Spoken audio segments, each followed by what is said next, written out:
8월 14일 3분 주식시장입니다.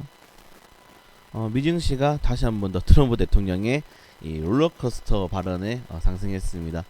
미중 무역 협상이 진행되는 동안은 계속 이러한 이슈들이 나올 거예요. 관세를 하기로 했다. 그리고 관세를 연장하기로 했다. 근데 이번에는 기간이 좀 정해져 있죠. 예전에 G20 정상회의처럼 어느 정도의 기간이 있습니다. 지금은 12월까지 이런 관세를 연기했기 때문에 그 안에는 이러한 관세에 대해서 추가적인 추가의 주가에 급등락이 나오는 발언들이 나오긴 나오겠죠. 근데 12월까지는 이제 보복 관세라든가 추가 관세에 대해서 어느 정도 리스크를 줄일 수 있다, 이런 발언들이 나오면서 트럼프 대통령이 재선을 이제 준비해야 되기 때문에 거기에 따라서 지수가 많이 하락하거나 너무 좀 조정이 나오는 거에 대해서 확실히 불안 심리를 느낄 거예요. 그래서 다시 한번 더 이런 또 긍정적인 발언으로 지금 3일 동안 떨어진 지수를 반등을 시켜주고 있는 모습이다. 우리나라 증시와는 지금은 크게 연관이 없는 모습입니다.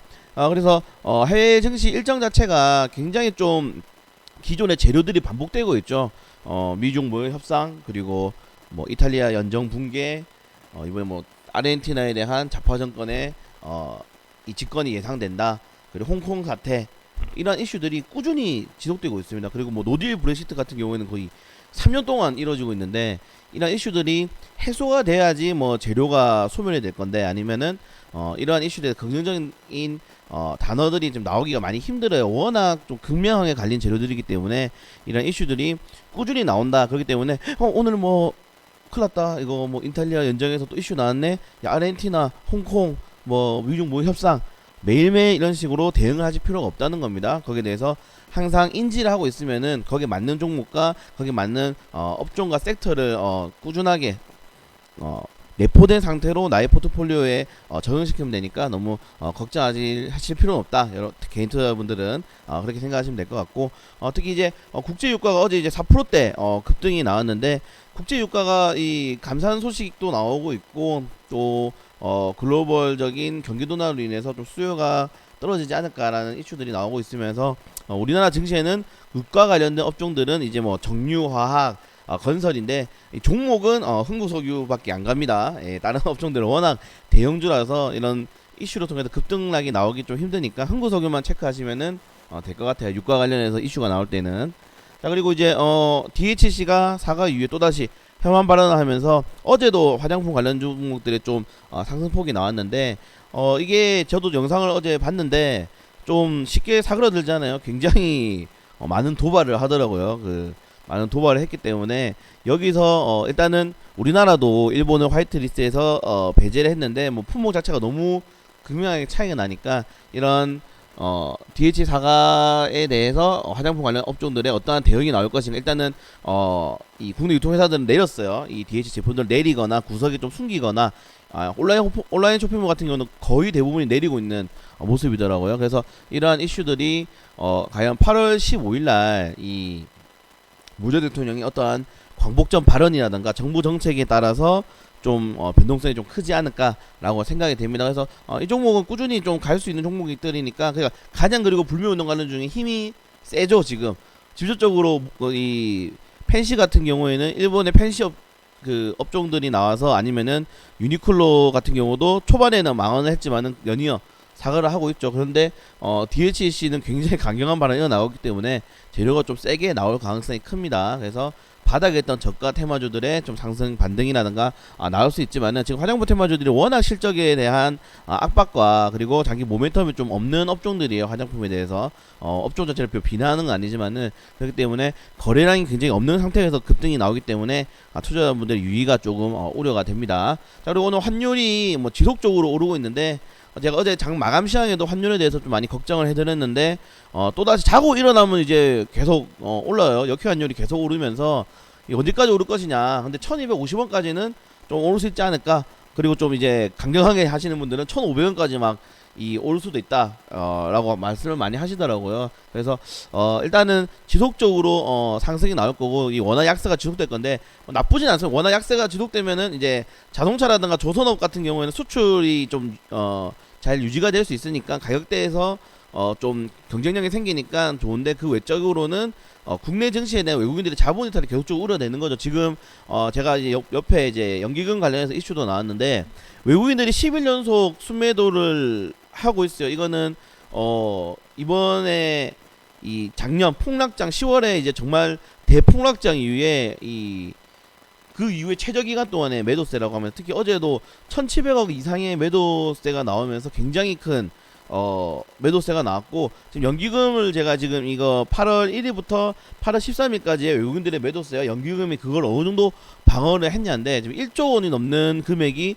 1조 6천억의 금액이 연기금 쪽에서의 쏟아 부으면서 지금 지수를 방어하고 있는 거예요. 그래서 빨리 2,000포인트로 회복하지 못한다면 결국에는 이런 추가적인 외국인들의 하락에, 이번에 기간이 결국 버티지 못해서 지금 5일 연속 매도세가 나오고 있죠. 그래서 연기금이 과연 뭐 수백조의 덩어리긴 하지만은 어느 정도까지 방어가 가능하냐. 그리고 지금 국민연금 독립성 논란이 계속 일어나고 있는데, 그냥 우리나라에서 정부 정책 관련해서 이런 이슈들을 다 국민연금으로 떼우고 있어요 지금. 그래서 국민연금이라는 것 자체가 수익률에 대해서 굉장히 민감해야 되고, 어떻게 보면 우리나라 전체적으로 이제 굴려가는 금액이기 때문에, 국민들의 돈이죠. 그렇기 때문에 굉장히 좀 민감하게 반응할 수 있다. 이런 국민연금 관련해서 정부가 한번 바뀌게 되면은 굉장히 많은 논란이 나올 수 있기 때문에, 연기금에 대한 지금 매수에 대한 포지션도 한번 보시는 게 좋을 것 같습니다. 그래서 기간이, 제가 말씀드렸죠, 지금 기간이 8월 6일까지 엄청난 금액을 쏟아붓다가 결국에는 버티지 못하고 지금 매도세로 돌아가고 있는데,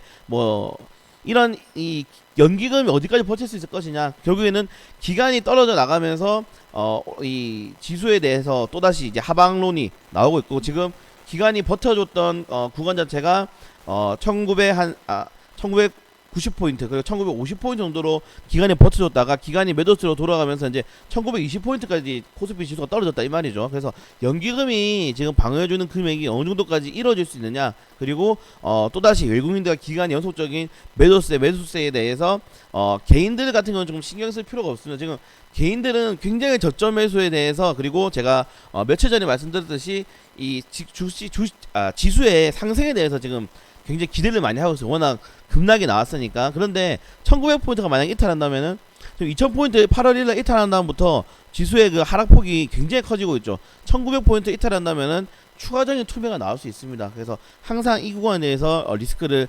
생각하시고 계셔야 되고, 뭐 코스피 종목이 정도 고사 종목들은 볼 필요도 없죠. 따라갈 수밖에 없으니까. 그래서 연기금의 투자 스탠스, 그리고 기관들에 대한 지금 매수와 매도의 방향성, 그리고 외국인들이 언제까지 팔 것이냐, 이게 정말 중요하다고 지금 보시면 될 것 같아요. 개인들은 따라가기 마련이기 때문에 이런 연기금에서 지금 개인들이 따라가고 있다고 보시면 될 거고, 이런 연기금이 어느 정도의 투자 스탠스 유지해 주느냐가 현재 우리나라 시장에서 1900포인트를 유지해 줄 수 있느냐, 이게 가장 관건이라고 보시면 될 것 같습니다. 자, 그리고 마지막 이제 일정을 한번 볼 건데, 오늘 중국 인민은행에서 5조 규모의 환율 안정 채권을 발행한다고 해요. 지금 중국 쪽에서 이런 국가 채권 관련, 그리고 이런 것들에 대해서 2015년도에 한번 이 리스크가 나오면서 굉장히 이 중국 증시가 급락이 나왔는데, 일단은 뭐 긍정적인 면으로 받아들이고 있습니다. 정부 쪽에서 지속적으로 이런 환율에 대해서 체크하고 있다는 사실도 중요하고, 환율에 대해서 뭐 이 위안화 관련 계속 절하를 하고 있는데, 추가적으로 이런 이슈들이 실제적으로 국내 증시에 영향을 지금 미치긴 좀 많이 힘들어요. 워낙 지금 일본 관련해서 이슈가 많기 때문에. 그래서 지금 환율 쪽 문제, 그리고 이런 것들은 미국과 중국과 뭐 일본도 당연히 엮여있고, 일본도 엮여있고, 국내 증시가 많이 엮여있기 때문에 지금은 이런 환율에 대해서 좀 지속적인 베이스로 깔고, 그냥 안 좋다는 베이스를 깔고 나가면서 진행하시는 게 좋을 것 같아서, 안 좋아, 근데 이번에 호재를 했네, 무역 협상이 됐네, 환율이 좀 떨어졌네, 1200원을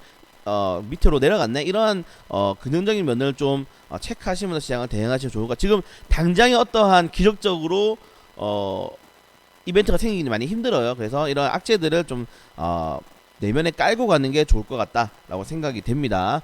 지금 시장 자체가 굉장히 많이 힘들어요. 국내 증시 같은 경우는 최근 3일 연속의 상승이 나왔긴 하지만은 어제 조정이 나오면서 또다시 이런 글로벌 악재에 좀 편입이 될 수도 있지 않느냐. 그리고 외국인들의 매수 센스에 따라서 시장이 흔들리고 있는 상황이기 때문에, 항상 지금 투자에 대한 포트폴리오는 당일 매수 당일 매도 항상 개인 투자들은 이런 이 투자 생각을 가지고 진행을 하시면은 어느 정도의 선방 그리고 지수가 반격할 때 많은 현금을 보유하고 있다가 강한 이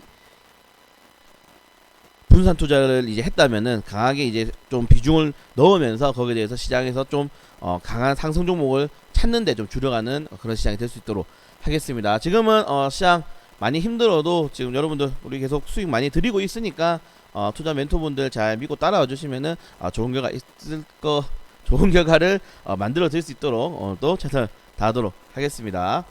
최근에 잠이 좀 많이 부족해서 계속 횡설수설 하는데 이 점은 조금 양해를 부탁드리도록 하겠습니다.